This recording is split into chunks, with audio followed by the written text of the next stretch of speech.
আসসালামু আলাইকুম সুপ্রিয় শিক্ষার্থীরা। তো আমরা গত পর্বে ব্লক তত্ত্ব সম্পর্কে জেনেছিলাম এবং ক্রনিক পেনি মডেল সম্পর্কেও জেনেছি। তো ব্লক তত্ত্ব থেকে আজকের এই পর্বে আমরা একটি ব্যান্ডের তরঙ্গ অপেক্ষকের সংখ্যাটা নির্ণয় করব। তো তরঙ্গ অপেক্ষকগুলোর যে ব্লক অপেক্ষকরা ছিল অর্থাৎ সাইয়ের মানটা সেটা আমরা কি বের করেছিলাম, সাই ইজ ইকুয়াল টু হচ্ছে e⁻i⁴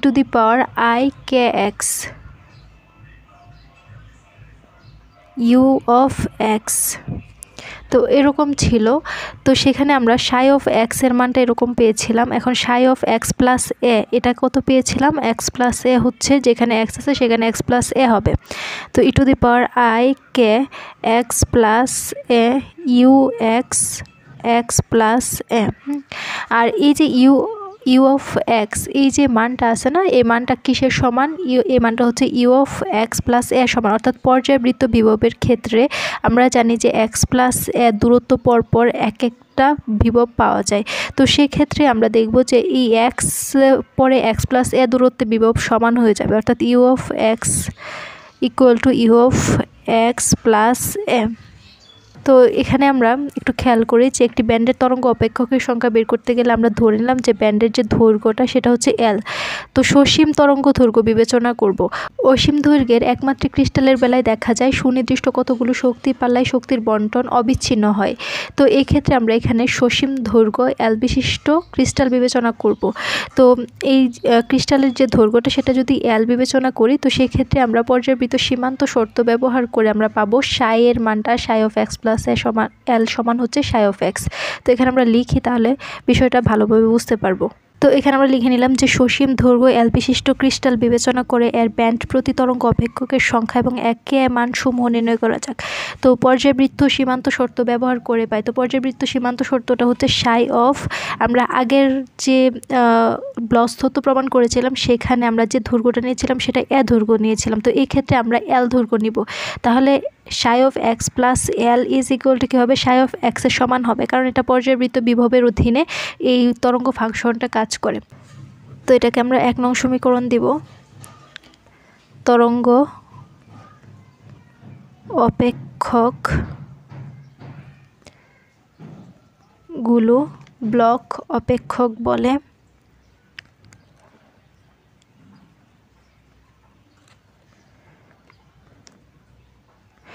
তো এই যে তরঙ্গ অপেক্ষকগুলো রয়েছে সেগুলোকে আমরা ব্লক অপেক্ষক বলে থাকি। তো ব্লক অপেক্ষকের ক্ষেত্রে আমরা যে সূত্রটা পড়েছিলাম সেটা কি ছিল, যে e⁻, অর্থাৎ সাই অফ এক্স প্লাস এল মানে কি, সাই অফ এক্সের সমান না, তাহলে psi of x plus l is equal two আমরা লিখতে পারি এই যে এর জায়গায় শুধু এল, তাহলে সাই অফ এক্স প্লাস এল সমান e⁻i⁴ প্লাস এল। তাহলে এখানে লিখতে পারি e⁻i⁴ প্লাস এল। আবার শুধু psi of x is equal to কী হবে, e⁻i⁴ ইউ অফ এক্স। তো এখানেও আমাদের ইউ অফ এক্স। তো এই ক্ষেত্রে যেহেতু পর্যায়বৃত্ত বিভব তাহলে সাই অফ এক্স প্লাস এল সমান হচ্ছে সাই অফ এক্স, তাহলে e⁻i⁴ plus l into u of x সমান হবে e⁻i⁴ ইউ অফ এক্সের সমান। তো আমরা এই জন্য এখানে লিখতে পারবো যে e⁻i⁴ plus l u of x equal to e⁻i⁴ u of x, sorry এখানে এক্স প্লাস এল হবে। তো যেহেতু বিভবটা পর্যায়বৃত্ত বিভব তো সেক্ষেত্রে আমরা দেখব যে ইউ অফ এক্স প্লাস এল যে কথা শুধু ইউ অফ এক্স একই কথা। তো এগুলো আমরা রাফের মধ্যে বোঝানোর জন্য। তো আমরা ইউ অফ এক্স প্লাস এল এর পরিবর্তে ইউ অফ এক্স লিখতে পারি। তো এখানে আমরা লিখতে পারি e⁻i⁴ plus l u of x equal to e⁻i⁴ u of x. তো উভয় পক্ষে ইউ অফ এক্স কাটা যাবে, তাহলে e⁻i⁴ একবার লিখতে পারি ইন্টু e⁻i k l লিখতে পারি। কীভাবে লিখতে পারি? কারণ হচ্ছে এই i-kটা এক্সের সাথেও আছে, i-kটা l-এর সাথেও আছে। যেহেতু যোগ আকারে আছে, আমরা যদি আলাদা দেই, দুইটা দেই, তাহলে গুণ আকারে হয়ে যাবে। এটা হচ্ছে সূচকের নিয়ম থেকে আমরা জানি e⁻i-k(x). তো উভয় পক্ষ থেকে e⁻i-k(x) e⁻i-k(x) কাটা যাবে, তাহলে থাকবে কি, মানে এইভাবে বলতে পারি যে e⁻i-k(x) ওই সাইডে গেলে ভাগ হয়ে যাবে, তাহলে ভাগ হলে কাটাকাটি গেলে 1 থাকবে e⁻i-k(l) আর এই সাইডে থাকবে 1। আবার আমরা প্রথম যে পর্বটা ছিল সেই পর্বের ক্ষেত্রে আমরা দেখেছিলাম যে k এর মানটা ছিল k = 2π n/a। আশা করি আমাদের মনে আছে, যদি দেখে থাকি তাহলে এই ক্ষেত্রে আমরা এর পরিবর্তে l ধরছি না দৈর্ঘ্যটা, তো সেক্ষেত্রে এর পরিবর্তে এখানে l হবে। আবার k = 2π n/l। তো n মানে কি? n মানে হচ্ছে +-1 +-2 +-3 এভাবে যাবে ইত্যাদির জন্য। তো এখানে আমরা যদি উভয় পক্ষকে ডিফারেন্সিয়েট করি k এর সাপেক্ষে, আবার এখানে n এর সাপেক্ষে, কারণ 2π/l হচ্ছে ধ্রুব, তো আমরা এখানে k এর সাপেক্ষে কে ডিফারেন্সিয়েট করলে 1 হয়। আমরা জানি যে dt of k × k এরকম যদি থাকে k এর সাপেক্ষে কে করলে 1 হবে, কিন্তু কার সাপেক্ষে করতেছি? যেহেতু এই সাইডে k এর সাপেক্ষে করব আর এই সাইডে n এর সাপেক্ষে করব, তো সেক্ষেত্রে আমাদেরকে বলে দিতে হবে যে এই সাইডে k এর সাপেক্ষে করছে, এই জন্য সাথে একটা dk লিখতে হবে। তাহলে এখানে আমরা লিখব dk = তো 2π/l তো ধ্রুব, তাহলে ধ্রুবটা আমরা এখানে রেখে দিলাম, আর n এর সাপেক্ষে এই সাইডে তো k এর সাপেক্ষে করলামই, আর এই সাইডে আমরা n এর সাপেক্ষে করব। তো n এর সাপেক্ষে n কে করলে 1 হয়, কার সাপেক্ষে করতেছি? n এর সাপেক্ষে, এর জন্য dn দিতে হবে। এখন আমরা শুধু dn এর মানটা যদি বের করি, তাহলে এই 2π/l এই সাইডে আসলে কি হবে? l উপরে উঠে যাবে এবং 2πটা নিচে নেমে যাবে, তাহলে dn = হবে l/2π আর সাথে থাকবে dn। তো এখানে আমরা কার মানটা পাইছি? dk পালার মধ্যে এই dn এর মানটা পাইছি, সরি এখানে dk হবে। তো আমরা লিখতে পারি যে dk পালার মধ্যে সম্ভাব্য তরঙ্গ অপেক্ষকের সংখ্যা হচ্ছে dn = l/2π dk। এটা কিন্তু k। তো আমরা প্রথম ক্লাসের মধ্যে ব্রিলুইন জোন সম্পর্কে পড়েছিলাম। তো ব্রিলুইন জোনের ক্ষেত্রে আমরা কি দেখেছিলাম যে 0π/a আর এই সাইডে -π/a +π/a, তারপর হচ্ছে 2π/a +2π/a। তো এগুলো আমরা পড়ছি গত পর্বগুলোতে। তো সেক্ষেত্রে আমরা কি দেখেছিলাম যে প্রথম ব্রিলুইন জোনটা ছিল, সেই জোনের মধ্যে +π/a এবং -π/a এই অংশটা ছিল হচ্ছে প্রথম জোন। তো এখানে লিখছি যে এখন প্রথম ব্রিলুইন জোন বিবেচনায় নিলে কে সর্বোচ্চ মান পাওয়া যায় হচ্ছে π/a, এই যে +-π/a, যখন একই প্রাথমিক কোষের দৈর্ঘ্য। তো এক্ষেত্রে আমরা প্রাথমিক কোষের দৈর্ঘ্য l দৈর্ঘ্য নিয়েছি। তো যদি l দৈর্ঘ্য বিশিষ্ট ক্রিস্টালের প্রাথমিক কোষের সংখ্যা n হয়, ক্যাপিটাল N, তাহলে a সমান হবে l/n। তাহলে কোনো শক্তি ব্যান্ডের সম্ভাব্য স্টেটের মোট সংখ্যা প্রাথমিক একক কোষের সংখ্যার সমান, তা হলো n। যেহেতু প্রতিটি স্টেটে সর্বাধিক 2টি ইলেকট্রন ধারণ করতে পারে, তাই প্রতি ব্যান্ডে 2n সংখ্যক ইলেকট্রন অবস্থান করে। তো এতটুকু লিখে দিলে আমাদের হবে। তো এই পর্যায়ে আমরা ইলেকট্রনের ব্যাগ এবং কার্যকর ভর সম্পর্কে আলোচনা করব, যেটা অনেক ইম্পর্ট্যান্ট একটা প্রশ্ন। তো এক্ষেত্রে ইলেকট্রনের ব্যাগটা প্রথমে আমরা শুরু করি। তো প্রথমে আমরা একটু বোঝার চেষ্টা করব, তারপর শেষে আমি পরীক্ষার মধ্যে কিভাবে লিখব সেটা দিয়ে দিব। তো আমরা ধরে নিই ছোট একটি ইলেকট্রন একটি ব্যান্ডের ভিতরে গতিশীল। তো মনে করি সেমিকন্ডাক্টরের ভিতর দিয়ে এই ইলেকট্রনটা মোশন করতেছে। তো সেক্ষেত্রে আমরা দেখব যে এর ব্যাগ কতটুকু। তো আমরা ধরে নিলাম যে এটা হচ্ছে সেই ব্যান্ড বা সেমিকন্ডাক্টর যার ভিতর দিয়ে ইলেকট্রনটি গতিশীল। তো এখানে ইলেকট্রনটির যে ব্যাগ সেটা হচ্ছে ভি ব্যাগ। তো সেই ইলেকট্রনটা ভি ব্যাগে গতিশীল এই ব্যান্ডের ভিতরে। তো এবার ডি ব্রগলির হাইপোথিসিস অনুসারে এই যে ইলেকট্রনটা, যাকে আমরা পার্টিকেল ধরে নিয়েছি বা একটা কণা ধরে নিয়েছি, তো সেই কণাটাকে তরঙ্গ বা ওয়েভ প্যাকেট হিসেবে বা তরঙ্গ গুচ্ছ হিসেবে গতিশীল থাকে। তো এই যে ইলেকট্রনটা রয়েছে সেটা কিভাবে থাকবে? একটি তরঙ্গ গুচ্ছ বা ওয়েভ প্যাকেট হিসেবে গতিশীল হবে। তো এখানে আমরা কি বলতে পারি যে আমরা ধরে নিলাম, তো গত পর্বে যখন আমরা দেখছি তো সেখানে আমরা ব্রিলুইন জোন সম্পর্কে জেনেছিলাম। ব্রিলুইন জোনের ক্ষেত্রে এখানে 0 থাকে, তো মাইনাস পাই বাই এ থেকে প্লাস পাই বাই এ, তারপর মাইনাস 2 পাই বাই এ থেকে প্লাস 2 পাই বাই এ এক একটা জোন বা অঞ্চল হিসেবে বিবেচিত। তাহলে প্রথম অঞ্চলটা হচ্ছে মাইনাস পাই বাই এ থেকে প্লাস পাই বাই এ, আর দ্বিতীয় অঞ্চলটা হচ্ছে মাইনাস 2 পাই বাই এ থেকে প্লাস 2 পাই বাই এ। এটা হচ্ছে ব্রিলুইন জোন। তাহলে আমরা এখন যদি প্রথম অঞ্চলটা বিবেচনা করি, আর এই অঞ্চলের ভিতরেই মূলত যে ইলেকট্রনটা রয়েছে সেটা ভি বেগে গতিশীল অবস্থায় রয়েছে এবং ওয়েভ প্যাকেট বা তরঙ্গ গুচ্ছ হিসেবে গতিশীল রয়েছে। তো এখানে আমরা যে ওয়েভের ছোট প্যাকেটটা নিলাম বা তরঙ্গ গুচ্ছ নিলাম, তো এটার একটা গুচ্ছ ব্যাগ থাকবে, সেই গুচ্ছ ব্যাগকে আমরা ভি দ্বারা প্রকাশ করব বা ভিজি। তো আমরা ক্লাসিক্যাল ইলেকট্রোডাইনামিক্সে গুচ্ছ ব্যাগ সম্পর্কে বিস্তারিত জেনেছিলাম, তো সেখান থেকে আমাদের সূত্রটা এখানে নিয়ে আসতে হবে। তো একটা তরঙ্গ বা প্যাকেটের মধ্যে যে ব্যাগটা থাকে, যে গুচ্ছ ব্যাগটা থাকে, সেটার সূত্র হচ্ছে d omega divided by d k. তো ওমেগা কি? ওমেগা হচ্ছে অ্যাঙ্গুলার ফ্রিকোয়েন্সি বা কৌণিক কম্পাঙ্ক। এবার এই যে ওয়েভটা রয়েছে, এই ওয়েভের এনার্জি কতটুকু হবে? এনার্জি আমরা জানি E is equal to h nu. Nu কি? নিউ হচ্ছে কম্পাঙ্ক, এইচ হচ্ছে প্লাঙ্ক কনস্ট্যান্ট। তো প্লাঙ্কের সংশোধিত মান হচ্ছে এইচ কাট। তো আমরা এটাকে এইচ কাটে যদি রূপান্তরিত করতে চাই, তো সেক্ষেত্রে আমাদের 2 পাই গুণ করে দিতে হবে এবং ভাগ করে দিতে হবে। তাহলে h divided by 2 pi into 2 pi nu. তো এখানে আমরা 2 পাই নিচে ভাগ করছি, উপরে গুণ করছি, এতে কোনো মানের পরিবর্তন হয় নাই, আলটিমেটলি এইচ নিউই আছে। তো আমরা এভাবে করতে পারি। আমরা জানি h by 2 pi is equal to h cut. তাহলে আমরা এইচ বাই 2 পাইয়ের পরিবর্তে এইচ কাট লিখতে পারবো, এবং 2 পাই নিউ এটার মান হচ্ছে ওমেগা বা কৌণিক কম্পাঙ্ক। তাহলে 2 পাই নিউ এর পরিবর্তে আমরা ওমেগা লিখতে পারি। তাহলে ই ইজ ইকুয়াল টু আমরা পাই কত? H cut omega. তো এখান থেকে আমরা ওমেগার মানটা কত পাবো? ওমেগার মানটা পাবো E divided by h cut. Omega is equal to E divided by h cut. তো এই ব্যাগটাকে যদি আমরা 1 নং সমীকরণ দিই এবং এটাকে 2 নং সমীকরণ দিই এবং ওমেগার মানটা যদি এখানে বসাই, তাহলে আমরা ব্যাগটা কত পাবো? গুচ্ছ ব্যাগ বা তরঙ্গের ব্যাগটা, সেটা V G is equal two পাবো হচ্ছে D divided by d k, আর ওমেগার মান হচ্ছে ই ডিভাইডেড বাই এইচ কাট। এখন এই যে ডি ডিভাইডেড বাই ডি কে মানে কে এর সাপেক্ষে এটাকে কি করা হচ্ছে?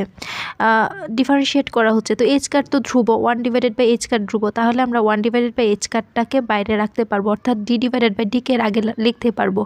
তাহলে 1 ডিভাইডেড বাই এইচ কাটকে এখানে রাখলাম, তো থাকলো কি d E divided by d k. তো আবার মুক্ত ইলেকট্রনের ক্ষেত্রে আমরা জানি যে এনার্জিটা এমনিতে স্বাভাবিকভাবে যে এনার্জিটা পাই E is equal to half m v square. কোনো একটা গতিশীল বস্তুর ক্ষেত্রে যে এনার্জিটা আমরা দেখি সেটা হচ্ছে is equal to half m v square. কিন্তু মুক্ত ইলেকট্রনের জন্য আমরা কোয়ান্টাম মেকানিক্সের ক্ষেত্রে যে এনার্জিটা পাই সেটা ই ইজ ইকুয়াল টু পাই হচ্ছে h cut square k square divided by 2m। তো এটা আমাদের মাথায় রাখতে হবে। তো এক্ষেত্রে আমরা যদি এই মানটা লিখি যে মুক্ত ইলেকট্রনের জন্য আমরা পাই হচ্ছে মুক্ত ইলেকট্রনের জন্য ই ইজ ইকুয়াল টু হচ্ছে h cut square k square divided by 2m। তাহলে এই যে মানটা পাইছি গুচ্ছ ব্যাগ, যেটাকে আমরা 3 নং সমীকরণ দিব, তাহলে 3 নং সমীকরণ কি হবে? 3 নং হবে v g is equal to 1 divided by h cut d divided by d k, আর এখানে ই এর মান কত? H cut square k square, h cut square k square divided by 2m। তো যেহেতু আমরা কে এর সাপেক্ষে এখানে আমরা অন্তরীকরণ করব, তো কে ব্যতীত সবাই তো ধ্রুবমান, তো এগুলা কি হবে? বাইরে বেরিয়ে আসবে। তো আমরা লিখতে পারি 1 ডিভাইডেড বাই এইচ কাট, এই যে h cut square by 2m, যদি এই ডিকে বাই ডিকের বাইরে বেরিয়ে আসে তাহলে হবে h cut square divided by 2m, আর এখানে থাকবে হচ্ছে ডিকে কে স্কোয়ার। হ্যাঁ, এখন কে সাপেক্ষে কে স্কোয়ারকে আমরা অন্তরীকরণ করি যদি, তাহলে কি পাবো? 2k পাবো। কারণ হচ্ছে কোনো একটা মানের সাথে মনে করি এক্সের, তো এক্স স্কোয়ার যদি থাকে এরকম থাকে, তাহলে পাওয়ারটা সামনে চলে আসে এবং পাওয়ারের সাথে 1 বিয়োগ হয়, তাহলে 2 - 1, তো 2x হয়। তো সেমভাবে এখানে কে স্কোয়ার আছে, কে সাপেক্ষে করলে 2k হবে। আর এইচ কাট স্কোয়ার উপরে 2টা আছে, নিচে একটা আছে, একটা কাটা যাবে, তাহলে H cut divided by 2m হবে, আর এখানে 2k হবে। তাহলে 2টাকে আমরা যদি সামনে লিখি তো এভাবেও লিখতে পারি 2k। 2 কাটা যাবে, তো থাকবে হচ্ছে h cut k divided by m। আমরা জানি এইচ কাট কে হচ্ছে কোনো একটা ইলেকট্রন, তো আমরা এখানে যেহেতু ইলেকট্রনে বিবেচনা করেছি তো সেই ইলেকট্রনের ভরবেগ, আর ভরবেগকে আমরা প্রকাশ করি হচ্ছে পি দ্বারা। তাহলে এইচ কাট কে আমরা পি দ্বারা প্রকাশ করতে পারবো, পি ডিভাইডেড বাই এম। তাহলে এখানে লক্ষ্য করে দেখা যায় যে h cut by m, h cut তো ধ্রুবমান, এমও হচ্ছে ইলেকট্রনের ভর ধ্রুব, এটার কোনো পরিবর্তন হয় না, কিন্তু এই কেটার পরিবর্তন হয়। তাহলে এই ব্যাগটা হচ্ছে এই তরঙ্গ সংখ্যা কে, তরঙ্গ ভেক্টর কে এর সমানুপাতিক। এইচ কাট বাই এম হচ্ছে ধ্রুবমান, এটাকে আমরা সমানুপাতিক চিহ্নের ভিতরে রাখতে পারবো। তাহলে ভিজি সমানুপাতিক হচ্ছে কে। তো পরীক্ষাতে আসলে আমরা এভাবে লিখব। তো এবার আমরা পরবর্তী অংশটুকু কমপ্লিট করব। তো এবার আমরা এখানে একটু লক্ষ্য করি, আমরা পাইছি কি v is equal to h cut k divided by m. হ্যাঁ, তো লক্ষ্য করলে দেখা যায় ভি সমানুপাতিক হচ্ছে কে, আর এই এইচ কাট কে এর মান হচ্ছে পি অর্থাৎ ভরবেগ। তো এইচ কাট কে এর পরিবর্তে আমরা পি লিখছি, পি ডিভাইডেড বাই এম। তো এতটুকু তো আমরা বুঝতে পারছি। তো এ থেকে দেখা যায় যে মুক্ত ইলেকট্রনের বেগ ভি তরঙ্গ ভেক্টর কে এর সমানুপাতিক, কিন্তু আমরা ব্যান্ড তত্ত্বের আলোকে যদি দেখি তাহলে এই যে ভি কখনো কে এর সমানুপাতিক হতে পারে না। ব্যান্ড তত্ত্বের বিধিতে কে এর সাথে ই এর পরিবর্তন দেখা যায়। তো এখানে E is equal to h cut square divided by 2m পাইছি না, তাহলে ই সমানুপাতিক হচ্ছে কে স্কোয়ার, কারণ এইচ কাট স্কোয়ার এবং ভর m2 এগুলো হচ্ছে ধ্রুবমান, তাহলে ই সমানুপাতিক কে স্কোয়ার। তো এই ক্ষেত্রে আমরা একটা গ্রাফ প্লট করতে পারি। তো সেই গ্রাফটাই এখন আমরা একটু দেখব। এটা হচ্ছে ই এর সাথে কে এর গ্রাফ। তো এখানে আমরা এনার্জিটা যদি লক্ষ্য করি ই এবং এই পাশে হচ্ছে কে, তো সেক্ষেত্রে একটা প্যারাবোলিক গ্রাফ পাওয়া যাবে, সেটা হচ্ছে অনেকটা এরকম, এই সাইডেও আবার এই সাইডেও এরকম। তো এখানে লক্ষ্য করলে দেখব যে এই যে এই অংশটুকু আর এই অংশটুকু, তো এখানে লক্ষ্য করলে দেখব যে যখন প্যারাবোলিক অংশটা ছিল তো এই যে এখানে সমান্তরালভাবে এগিয়ে যাচ্ছে, আবার এখানেও সমান্তরালভাবে। তো এই যে এই দুইটা অংশ, এটা হচ্ছে ফার্স্ট ব্রিলুইন জোনকে রিপ্রেজেন্ট করে।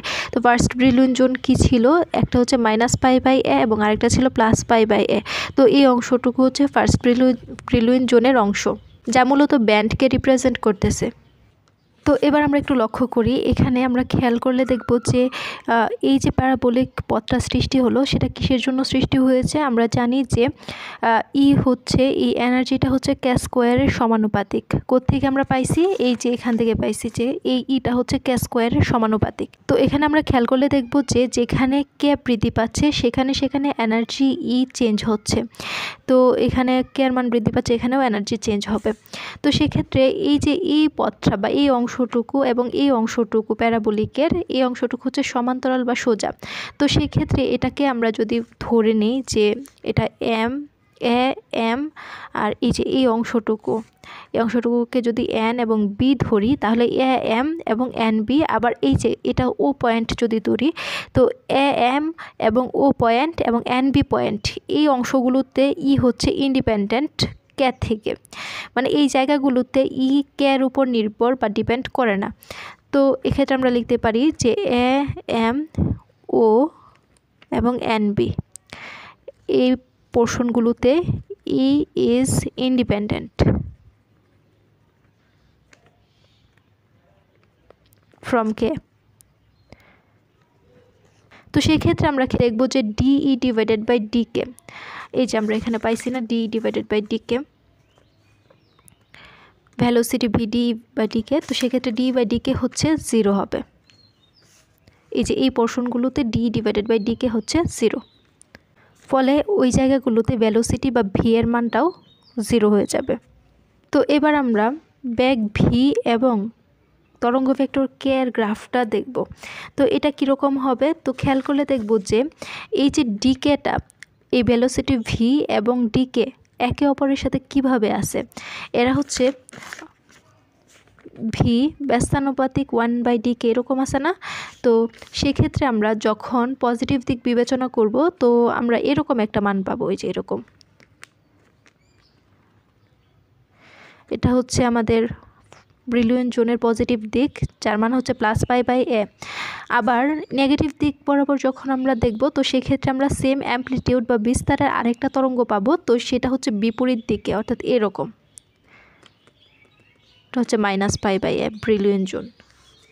তো কেন এটা নিচের দিকে হলো, কারণ হচ্ছে আমরা যখন ডান সাইডে বিবেচনা করতেছি, ডান সাইডটা ছিল পজিটিভ দিক।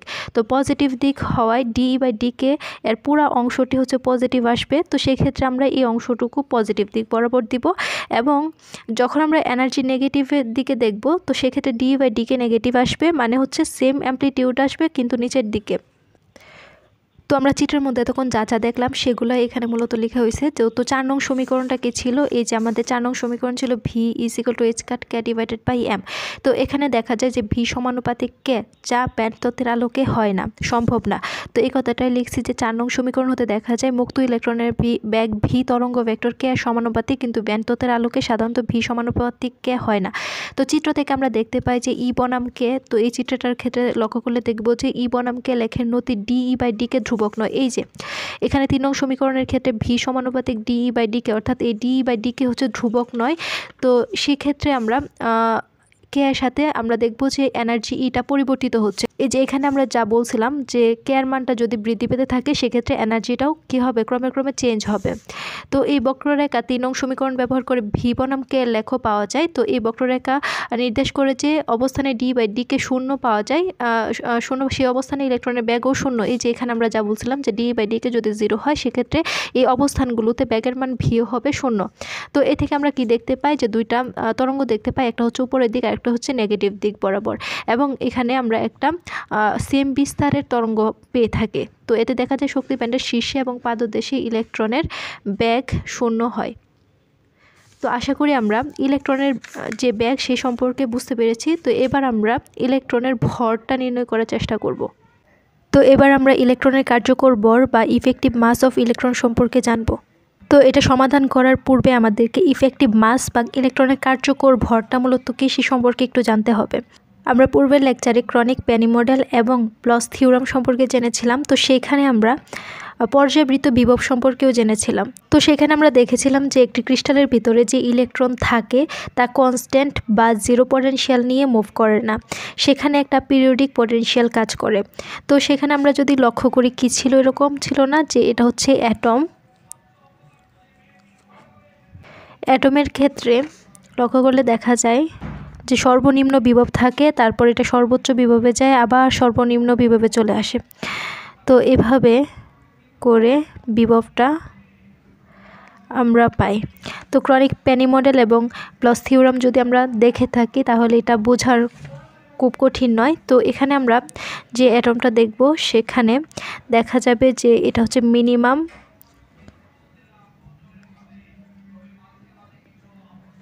পটেনশিয়াল,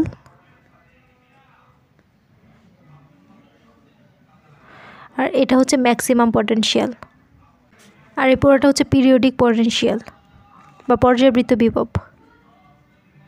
তো আমরা কি বললাম যে একটি ক্রিস্টালের ভিতরে যে ইলেকট্রন থাকে সেটি পিরিয়ডিক পটেনশিয়াল নিয়ে মুভ করে। তো সেখানে আমরা দেখব যে মিনিমাম থেকে ম্যাক্সিমাম, আবার মিনিমাম থেকে ম্যাক্সিমাম, এভাবে করে পটেনশিয়ালটা হ্রাস এবং বৃদ্ধি পায়। তো এবার আমাকে তোমরা বলো যে যখন একটি ইলেকট্রন পিরিয়ডিক পটেনশিয়াল নিয়ে মুভ করে বা গতিশীল হয় তখন সেটার ভেলোসিটি বা ব্যাগের কি পরিবর্তন হয় না? অবশ্যই ব্যাগের পরিবর্তন হয়।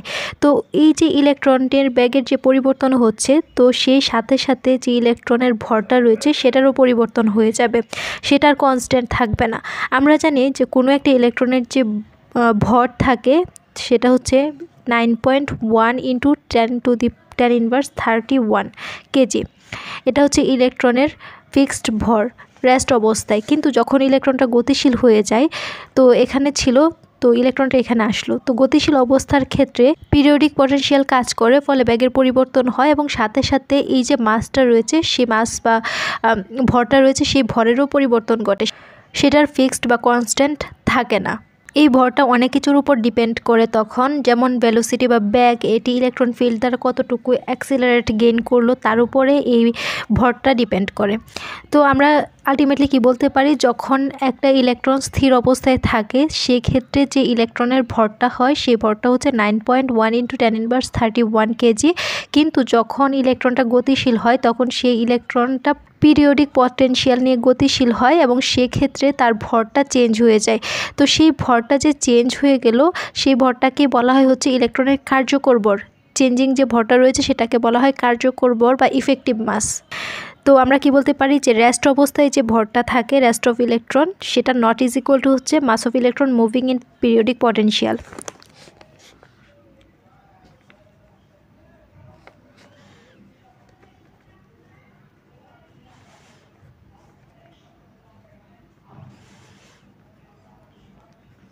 এবার এখানে একটু লক্ষ্য করো যে একটি ইলেকট্রন সে গতিশীল অবস্থায় থাকবে। তো ইলেকট্রনটা যেহেতু গতিশীল অবস্থায় থাকবে তাহলে তার সরণ ঘটবে, তার ডিসপ্লেসমেন্ট কত হবে। তো ইলেকট্রনটা এখানে ছিল সেখান থেকে এখানে গেল, তো ধরে নিলাম তার যে সরণ হলো সেই সরণটা হচ্ছে এস। তো তার ডিসপ্লেসমেন্ট এস হওয়ার কারণে এখানে আমরা একটা ইলেকট্রিক ফিল্ড দিব। ইলেকট্রিক ফিল্ড হচ্ছে ই পরিমাণ ইলেকট্রিক ফিল্ড দিব। তো এই ই পরিমাণ ইলেকট্রিক ফিল্ড দেওয়ার কারণে এই ইলেকট্রনটা কি করবে, ইলেকট্রনটা এনার্জি গেইন করবে। তো সেই ইলেকট্রনটা এনার্জি গেইন করার ফলে আমরা দেখতে পাবো যে ইলেকট্রনের ভরটা চেঞ্জ হয়ে গেছে। তো সেই ভরটাই হচ্ছে কি ইফেক্টিভ মাস বা ইলেকট্রনের কার্যকর ভর। যেহেতু আমরা দেখব যে এখানে একটা সরণ ঘটছে, তো সরণ ঘটার কারণে ইলেকট্রনের কতটুকু কাজ করলো। তো সে এই অবস্থান থেকে এই অবস্থানে গেলে অবশ্যই কোনো না কোনো কাজ করছে। তো এটার উপর যেহেতু আমরা ইলেকট্রিক ফিল্ড প্রয়োগ করলাম, তো সে সরণ ঘটার ফলে একটা বল অবশ্যই প্রয়োগ করছে। তো সেই বলটা হচ্ছে এফ বল এবং সরণ হয়েছে এস পরিমাণ। তাহলে আমরা জানি যে ওয়ার্ক ডব্লিউ সমান সমান কাজ সমান সমান হচ্ছে বল গুণ সরণ, তাহলে এফ এস।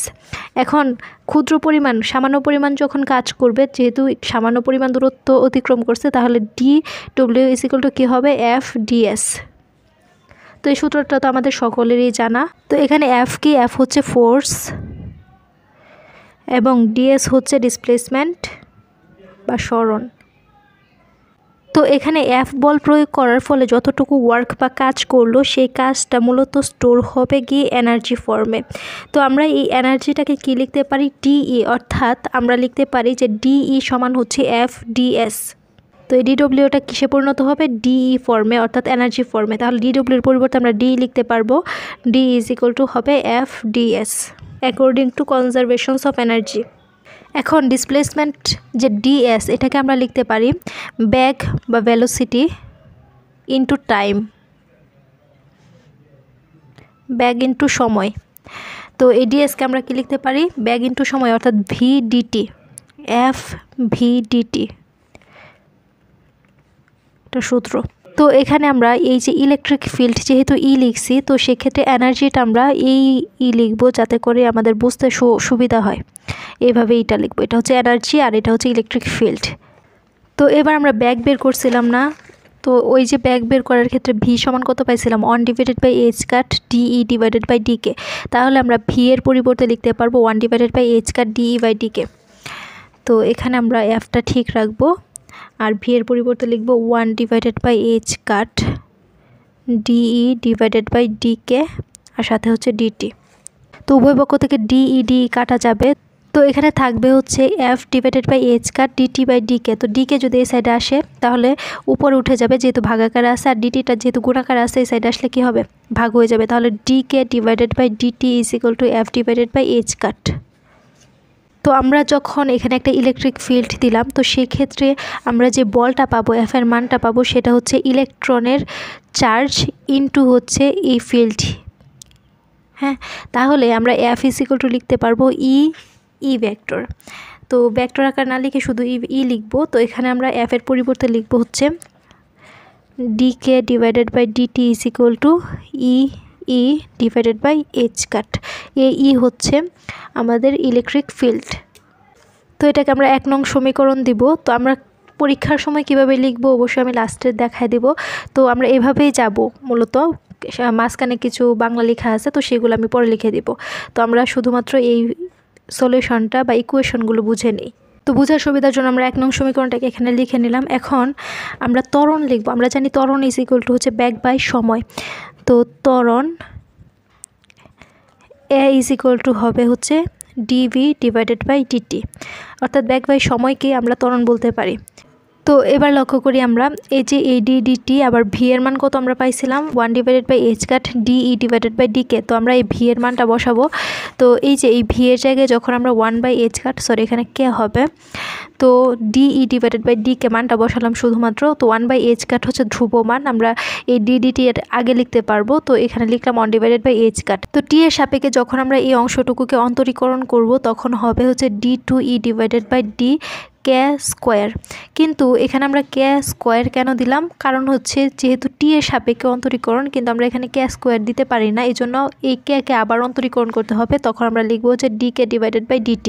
তো এটা হচ্ছে অন্তরীকরণের নিয়ম। যখন আমরা অন্য আর একটা মান দিয়ে অন্তরীকরণ করব, তো ধরে নিব যে এখানে k দিয়ে আমরা অন্তরীকরণ করতেছি, যখন আমরা k দিয়ে অন্তরীকরণ করব তখন হবে d2e/dk স্কোয়ার। কিন্তু আসলে তো এটা k এর সাপেক্ষে হচ্ছে না, t এর সাপেক্ষে হচ্ছে, যখন k কে আবার অন্তরীকরণ করতে হবে তখন হবে dk/dt। তো আশা করি আমরা এইটুকু বুঝতে পারছি। তো তারপর কি হবে, a = 1/h cut d2e/dk square. আবার এই যে dk/dt এই অংশটুকুর মান কত, এই অংশটুকুর মান হচ্ছে 1 নং সমীকরণ আমরা পাইছি e/h কাট। তাহলে আমরা এই dk/dt এর পরিবর্তে লিখতে পারবো e/h কাট। এই হচ্ছে আমাদের ইলেকট্রিক ফিল্ড, মনে রাখতে হবে। তো এবার এখানে একটু লক্ষ্য করি, এই যে এটা আছে না, এটা আমরা জানি যে F = ma। তো আমাদের যেহেতু ইফেক্টিভ মাস বা কার্যকর ভরটা নির্ণয় করতে হবে, তো আমরা ধরে নিলাম যে সেই কার্যকর ভরটা হচ্ছে m স্টার, ধরে নিলাম আর কি। তাহলে এই যে m স্টারের মানটা বের যদি করি, তাহলে এই a সমান কি লিখতে পারি, m স্টারটা এই সাইডে আসলে কি হবে, ভাগ হয়ে যাবে f এর সাথে। তাহলে a = হবে f/m স্টার। হ্যাঁ, তাহলে এই যে এখানে a আছে, এর পরিবর্তে আমরা লিখবো হচ্ছে f/m স্টার। তো আমরা লিখলাম f/m স্টার, এটা হচ্ছে কার্যকর ভর। আর এটা ঠিক রাখলাম 1/h কাট d2e/dk স্কোয়ার e/h কাট। তো এখানে একটা h কাট, এখানে একটা h কাট, তো h কাট স্কোয়ার লিখে দিই। তো এবার বল F = যখন আমরা ইলেকট্রিক ফিল্ড দিই তাহলে বলটা কত হয়, বল F = আমরা জানি যে ইলেকট্রনের চার্জ এবং ইলেকট্রিক ফিল্ড E। তাহলে F এর পরিবর্তে আমরা লিখতে পারবো e/m star = d2e/dk square e/h কাট স্কোয়ার। উভয় পক্ষ থেকে e কাটা যাবে, তাহলে থাকবে হচ্ছে 1/m স্টার। তাহলে এই যে ই কাটা যাবে, তো 1/m স্টার ইকুয়াল হচ্ছে d2e/dk স্কোয়ার, আর এখানে থাকবে 1/h কাট স্কোয়ার। তাহলে শুধু m স্টার কি হবে, উল্টায় দিতে হবে।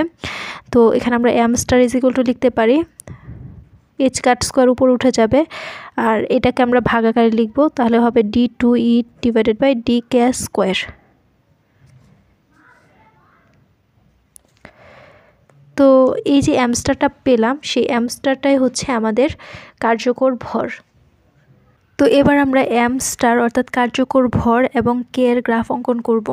তো আমরা আগের পার্টে যে গ্রাফটা অঙ্কন করেছিলাম সেখানে আমরা এনার্জি এবং k এর একটা গ্রাফ অঙ্কন করেছিলাম এবং ব্যাক এবং k এর একটা গ্রাফ অঙ্কন করেছিলাম। তো সেক্ষেত্রে আমরা এটা যদি লক্ষ্য করি, তাহলে এই যে am এই পোর্শন এবং nb এই পোর্শন এবং এই পোর্শনটাতে আমরা দেখছিলাম যে এনার্জি কনস্ট্যান্ট থাকে, অর্থাৎ de/dk = 0 হয়। তো যেহেতু de/dk 0, তো সেক্ষেত্রে d2e/dk স্কোয়ার এটাও তো 0 হয়ে যাবে। তো এই অংশটুকুই আমরা একটু দেখব যে এই যে এই পোর্শনগুলোতে কি হবে, এই d2e/dk স্কোয়ার 0 হয়ে যাবে। তো খেয়াল করি এখানে আমাদের যে গ্রাফটা সেটা এরকম দেখতে হবে। তো এই যে এই অংশটুকু হচ্ছে ব্রিলুইন জোন আমাদের, এই যেটা -π/a +π/a এই অংশটুকু হচ্ছে এটা।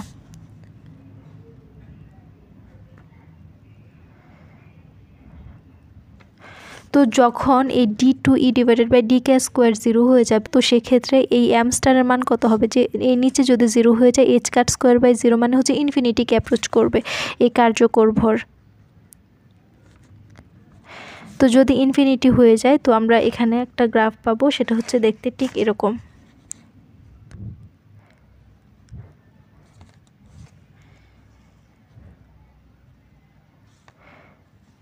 তো এটা ইনফিনিটির দিকে যাবে, অর্থাৎ প্যারালাল এগিয়ে যাবে।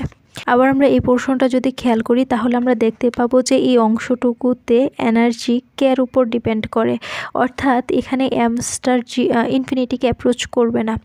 তো আমরা যখন এই যে নেগেটিভ দিকে এনার্জিটা পরিবর্তন হচ্ছে এবং পজিটিভ দিকে, দুই দিক বরাবরই এনার্জিটা পরিবর্তন হচ্ছে, তো নেগেটিভ দিক কী বোঝাবে এবং পজিটিভ দিক কী বোঝাবে? নেগেটিভ ইফেক্টিভ মাস হোলকে শো করবে, যা ব্যালেন্স ব্যান্ডের ভিতরে যে ইলেকট্রনগুলো রয়েছে সেই ইলেকট্রনগুলোকে নির্দেশ করে।